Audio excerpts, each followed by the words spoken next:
Coromandel train जो कि बालासोर के पास हादसे का शिकार हुई और उसके अंदर लगभग 280 लोग मारे गए।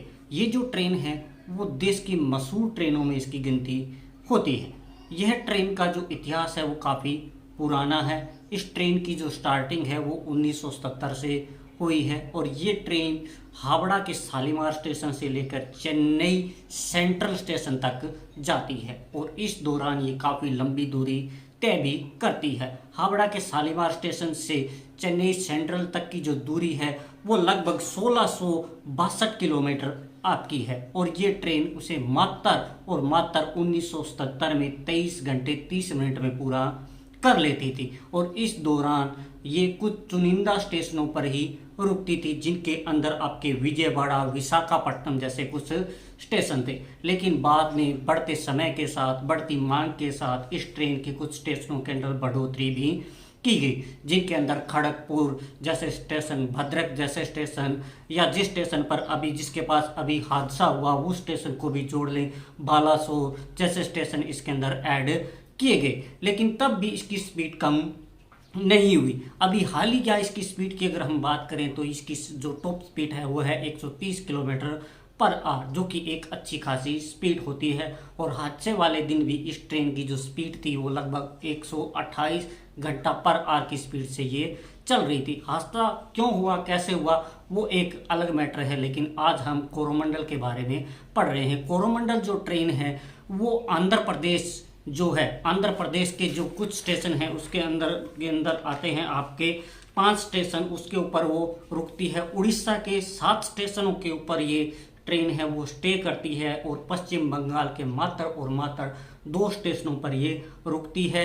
और ये इतने कम स्टेशनों पर रुकने के कारण ही इसका महत्व बहुत ज़्यादा बढ़ जाता है, क्योंकि यात्रियों को ये सही टाइम तक अपने गंतव्य के स्थान तक छोड़ने वाली एक ट्रेन है और इसीलिए इसको राजा भी कहा जाता है। कोरोमंडल नाम की अगर हम बात करें वो किस वजह से पड़ा, जो बंगाल की खाड़ी के साथ लगने वाला जो पूर्वी तट है उस पूर्वी तट को कहा जाता है कोरोमंडल कोस्ट और उसी के नाम पर इस ट्रेन का नाम पड़ा है कोरोमंडल, क्योंकि ये जो ट्रेन है पूरे पूर्वी कोस्ट को क्या है भी पार कर कर चेन्नई तक जाती है, इसीलिए इस ट्रेन को क्या है भी कोरोमंडल कहा जाता है। और ये ट्रेन, इससे पहले इस ट्रेन में जो हादसा है वो फरवरी 2009 के अंदर भी हो चुका है और उस हादसे के अंदर मात्र इसके अंदर 16 लोगों की मृत्यु हुई थी। लेकिन हालिया जो हादसा है वो काफ़ी बड़ा है और ये जो हादसा है वो एक प्रकार की बहुत बड़ी ट्रेजेडी भी है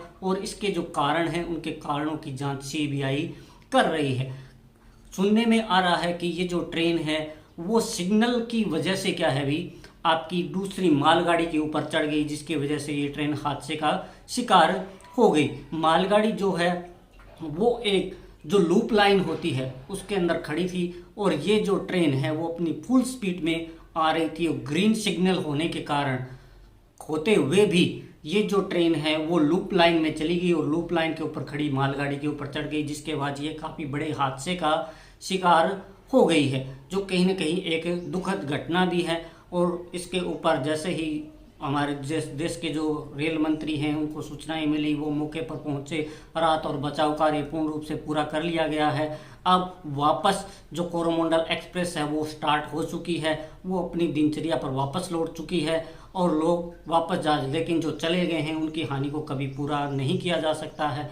आप हमारे इस वीडियो को जरूर सब्सक्राइब कर लें, हमारे चैनल को सब्सक्राइब कर लें, ताकि आपको ऐसे इंफॉर्मेटिव सूचनाएं हम आगे भी पहुंचाते रहें। नमस्कार।